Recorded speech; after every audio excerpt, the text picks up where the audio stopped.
कि गुरु और शिष्य का इतना लगाव, इतना अपनापन होना चाहिए जैसे सुई में धागा डाल दे, वो लटकता है, सुई के साथ ही लटकता रहेगा और नीचे मार देगा, ठो लकड़े को नहीं क्यों करेगी। तो ऐसे अपना लगाओ अपने सच्चे गुरु में इत लगा लो। तो ये हुआ गुरु शिष्य का प्रेम, गुरु शिष्य का जो ना आपस में संबंध। जब हम यहां से जाएंगे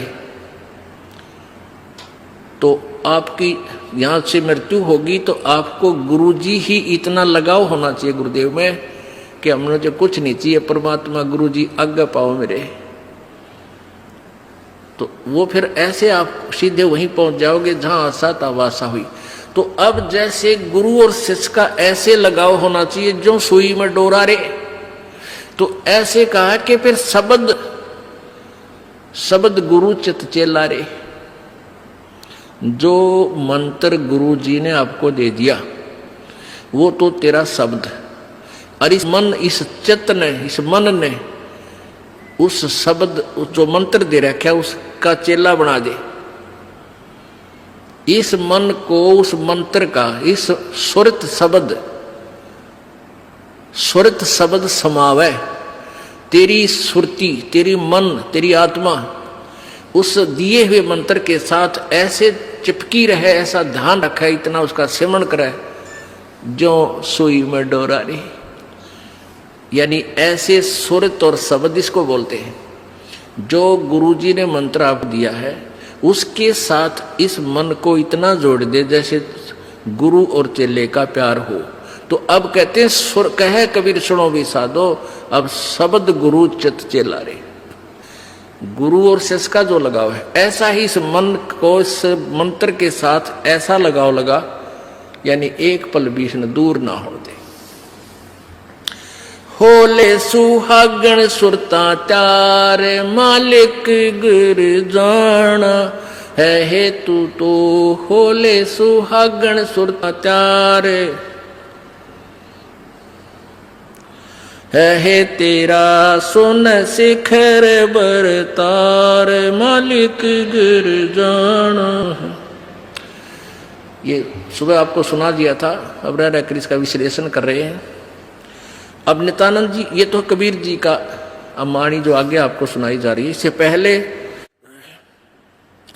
संतों शरण लाग के सुरत शब्द समाह, संक असंकों को सत्रे पिया का देश, और एक पलक में पाइए ले सतगुरु उपदेश। ये ठीक है कि एक पलक में पाइए ले सतगुरु उपदेश।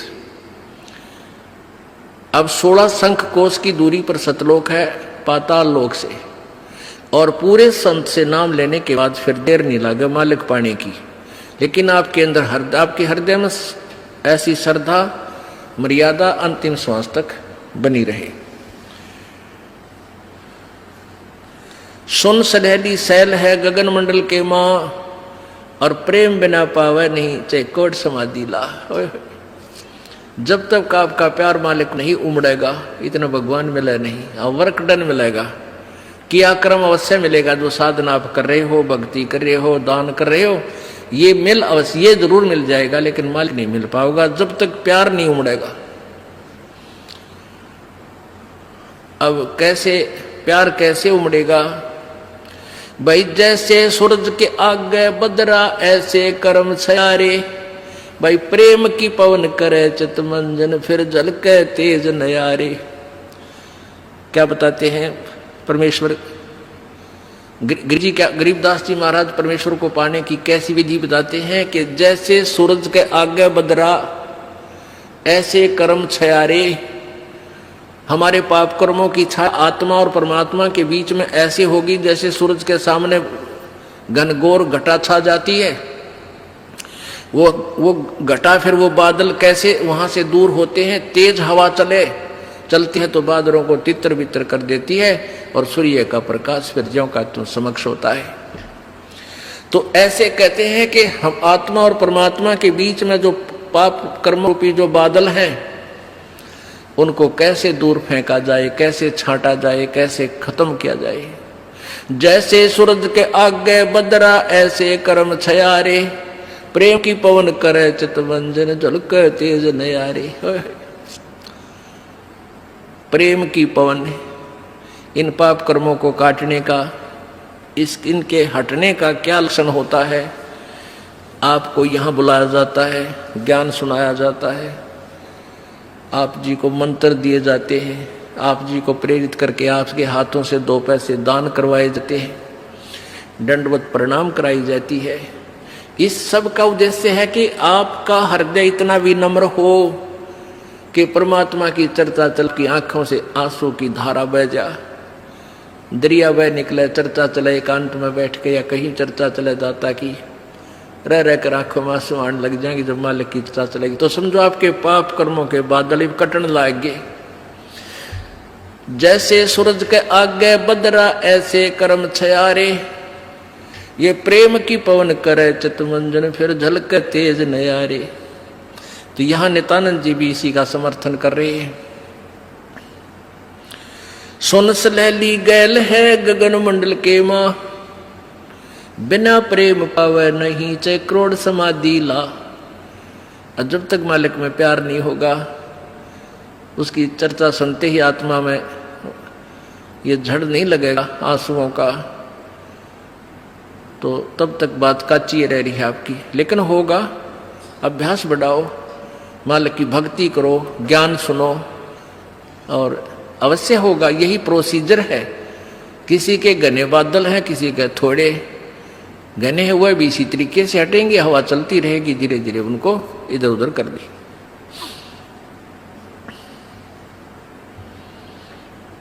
अब आपको बताया था कि जैसे नित्यानंद जी स्वर्ग सत्र के प्लेयर थे।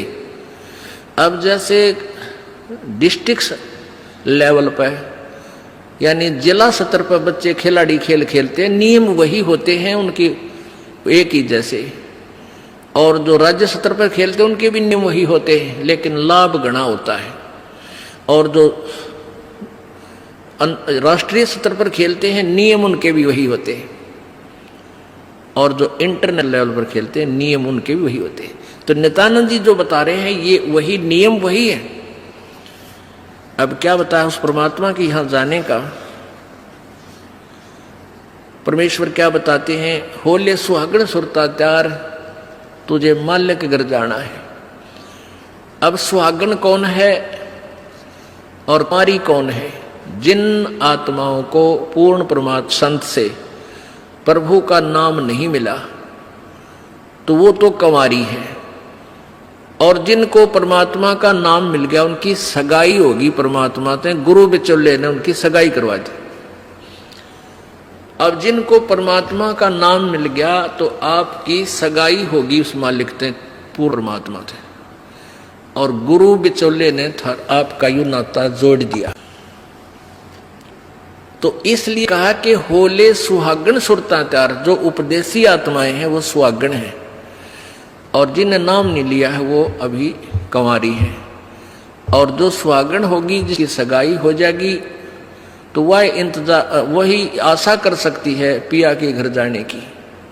कुंवारी का भी कोई ऊद सूद नहीं होती, लेकिन तरीका यही है पिया के घर जाने का, उनको भी सगाई करवानी पड़ेगी, नाम लेना पड़ेगा, गुरु बनाना पड़ेगा।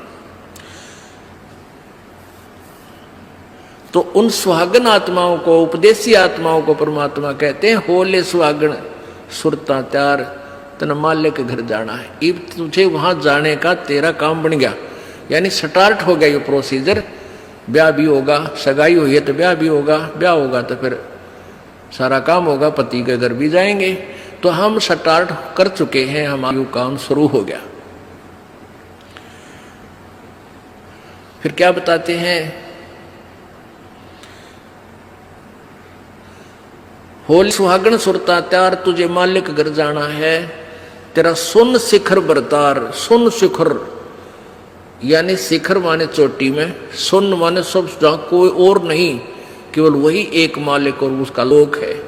सबसे टॉप मोस्ट प्लेस पे वहां तेरा पति, तेरा भरतार, तेरा मालिक है। सतलोक में सत्य पुरुष है। वहां क्या बताते हैं, रंग महल में रास बिलास अपार है, चलो सकी उस देश सुकंत हमार है। उस रंग महल में सारे ठाठ बाट हैं सतलोक के अंदर, और चलो सखी वहाँ अपना वो मालिक पति है, वो अपना कंत है, अपना प्रभु स्वामी मालिक है, उस लोक में चलो। नहले धोले ओढ़ पैर लेकर 16 सिंगार, आज नहीं ते तड़के परसों तेरे आवेंगे लड़ियार।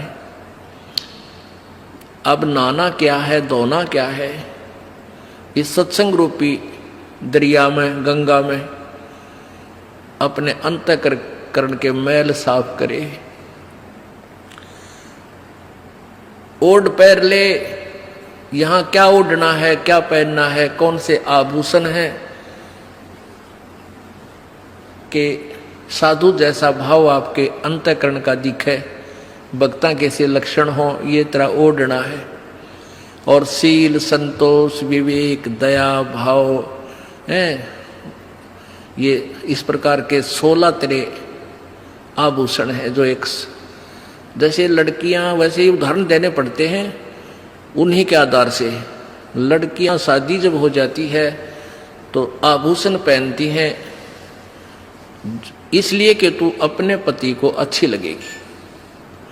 तो परमात्मा हमारा पति है, वो हम उसको कैसे अच्छे लगेंगे जब हमारे ये आभूषण होंगे, नम्रता होगी, दया होगी, सील, संतोष, विवेक से हम चलेंगे, किसी की आत्मा नहीं दुखावेंगे, हैं, इस दान धर्म करेंगे, सेवा करेंगे, तो तब उस मालिक को हम अच्छे लगेंगे, पसंद होंगे, तब वो हमें स्वीकार करेगा। और सुमन, ध्यान, भक्ति, ये पांचों यज्ञ करके अपनी कमाई करके अपना दहेज बना ले। फिर क्या बताते हैं, आज नहीं तो तड़के परसों, या अब तेरा कभी ना कभी जाने का समय अवश्य आएगा। तेरे साथ की कितनी जाली तू क्यों लारी वार, और गुड़िया खेलत न जन्म खो दिया लाया नहीं विचार। पहले हम बालक से थे, आजकल तो वो सारा छूट गया प्रोसीजर, तो मॉडर्न सिस्टम हो गया, बालक खेल भी गेला, कंप्यूटर तो खेल रहे हैं। पहले क्या था, हम छोटे छोटे बालक थे, उस समय जैसे दहेज देते थे लड़कियों को, तो उनका के देश था, ऐसे कोई क्या करते थे, लड़की को भेजना होता था तो उसके लिए कपड़े लाते, तो उसको क्या बताया जाता था कि इसको आगे वाली, इसकी जो ना सास, ननंद, पितृ और आसपास की जितनी लेना देना होता है, तो उनकी न्यों क्या करते, 40 तीड़ अग्निया की लाइयो, 40 सूट, तीड़ तना समझते होंगे आजकल के बच्चे, पहला घाघरा हुआ करता है सब बारह, और उसको ऊपर एक कुर्ता, एक चुंदड़ी, उसने तिल बोलिया करते। तो न्यों क्या करते, ये 40, और पहले दिखाया करते, उसको भेजने से पहले लड़की को गांव की औरतें आती थी गीत गाती हुई, और वो देखा करती, ये 40 तगलियां की हैं, ये 20 पछलियां की हैं, ये फलानियां की हैं, ये छोरी के हैं, ये दूसरे ससुरे की हैं, तो ऐसे बताते थे। तो वो छोटी लड़कियां होती थी ना, छोटी छोटी, पहले स्कूल स्काल कोई जाता नहीं था, वो अपने टाइम पास कराया करती, कहता गोबर बिटोड़ा करती ना। फिर वो छोटी होती तो क्या करती थी, वो छोटे छोटे टुकड़े कपड़े सिलने के बाद दर्जियों पास हो जाते थे, उन इकट्ठे कर लेती और उनके ऐसी सतह बनता करके, और 40 तन्यारी गिनकर दगाल लेती, एक गठड़ी बांध कर उसमें, और 20 न्यारी धर लेती, न्यों का, और एक गुड़िया बना लेती, एक खिलौना बना लेती, एक गुड़िया सी खिलौने की स्त्री सी, और उस गुड़िया ने फिर गेलव गुड़िया ने बांध देती गठड़ी में, ये इसकी तीड़ अगलियां की, ये पछलियां की, और वो होते ही तीन चीथड़े कपड़े टुकड़े से, और उनमें तो दूसरा कोई भाई या बहन उसी के लेवल का, 1-2 साल बड़ा छोटा, और एक आधा टुकड़ा निकाल लेता ना उसकी तीड़ मत है, उस गठड़ी मत है, वो पोटली बांध रही थी वह, तो वह रोन लग जाती वह लड़की, अरे मेरी तीड़ काट ली, 5 पीटर रोवर रोटी नहीं खावे, और ओढ़ चीथड़े ने वह तीड़ बांध रही, वो सूट बांध रही पूरा, तो बालक थी। और जब उस बेटी वाली लड़की बड़ी हो जाती है, युवा हो जाती है, और फिर उसका ब्याह हो जाता है, उसका शादी हो जाती है, विवाह हो जाता है, फिर उसको वो ओरिजिनल तिल मिल रहा है, वास्तविक तिल मिल रहे हैं, उसने वो सूट मिल लेंगे 10-20 जो अभी उसके होते थे। तो फिर वह गुडिया लेना खेला है, क्योंकि वह सैनी होगी, वो मैच्योर होगी। तो पुण्यात्माओं, परमात्मा हमें क्या बताना चाहते हैं कि तुम यहाँ जो बेटा बेटी कार कोठी संपत्ति जोड़ने में जो तुम खेल खेल रहे हो, ये गुडिया वाला खेल है।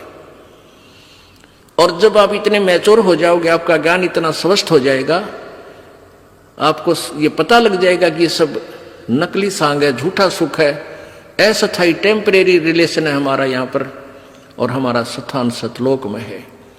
तो फिर आप इन गुड्डा गुडिये के खेलने की फिर इच्छा नहीं कर सकते, सपने में भी नहीं कर सकते। अब जवान लड़की जब उसका ब्याह हो गया और उसके बाद वो ओरिजिनल सूट उसने मिले हैं, फिर उसने वह खेल कर दिखा दे गुडिया गिला, कदे नहीं खेल सकती। तो आपको जब ये रह रह कर ये ज्ञान इसलिए सुनाया जाता कि आपका इन गुड्डा गुडिया के खेल से मन हट जा, आप इतने मैच्योर हो जाओ, आपको वास्तविकता का पता लग जावे।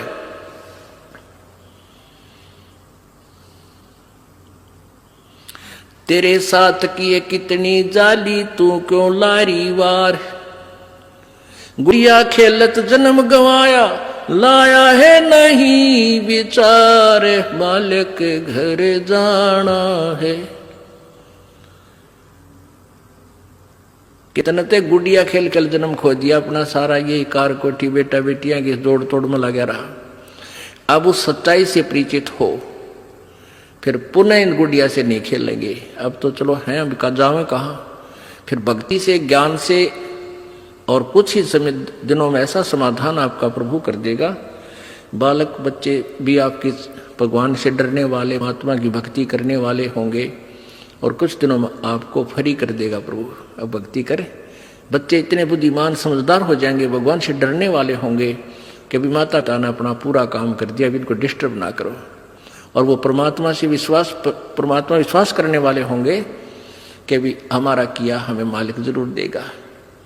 तो इस प्रकार आपको फिर यहाँ से निकालने का एक सुअवसर परमात्मा देगा, और तभी आपका मोक्ष संभव है। तो ये परमात्मा ही करवाएगा, अपने इसके चरणों में पड़ा रहना है। कैसे? द्वार धनी के पड़ा रहे, धक्के धनी के खावे, 100 काल चकजोल ही पर द्वार छोड़ ना जावे। इसका यही तरीका फार्मूला बताया है कि अपने सच्चे सतगुरु के द्वार से दूर नहीं हो जा। चाहे कितना झटके पटके काल दे, आपको छोटी मोटी हानि भी होती दी होने दे, कोई वो भी मालिक की रजा है, उसमें आपके ना ही होने में आपका हित होगा, ये सत्य मान लेना। तो फिर आपने हर पहलू को अपनाना होगा कि राज्य क्रमता राम की रजा दर जो शीस, दास गरीब दरस परस तिन बैठे जगदीश। कच्चा हीरा कृच हुए नहीं सह गण भार, और ऐसा मन ये हो रहा वहां लिख ले करता रहे। एक हीरे की परख करने का क्या तरीका बताया है? एहरन के ऊपर एक लोहे का ऐसा थंब बसा हुआ धरती में गाड़ी रखा हो, इतना ऊपर, वो 8 बाई 8 इंच चौड़ा उसका ऊपर का सरफेस होता है, और ऊपर तक घन इतना बारा 2 दड़ी पक्के का लोहे का डंडे में, और उसको न्यू मारा करें। एहरन के ऊपर लोहे के उस एहरन पर रखकर लोहे के उस पटड़े से पे हीरा रख दिया जाता है, और ऊपर से घन ठोका जाता है, और हीरे का निशान भी नहीं होता, वो पक्का है। और जब वो कच्चा है तो क्रच हो जाएगा, उसमें निशान पड़ जाएगा, टूट फूट जाएगा। तो कहते परमात्मा तुम्हारा वहां ऐसे परीक्षा लेगा, आपको यहां से पार करने के लिए ऐसे घण मार के देखेगा। कच्चा हीरा कर्च हुए, नहीं सह घण भार, नहीं सह घण मार, और ऐसा मन यू हो रहे जहां फिर लेखा ले करता रहे। तो परमात्मा बताते हैं कि समझा है तो सर दर पाओ, बहुर नहीं रे ऐसा।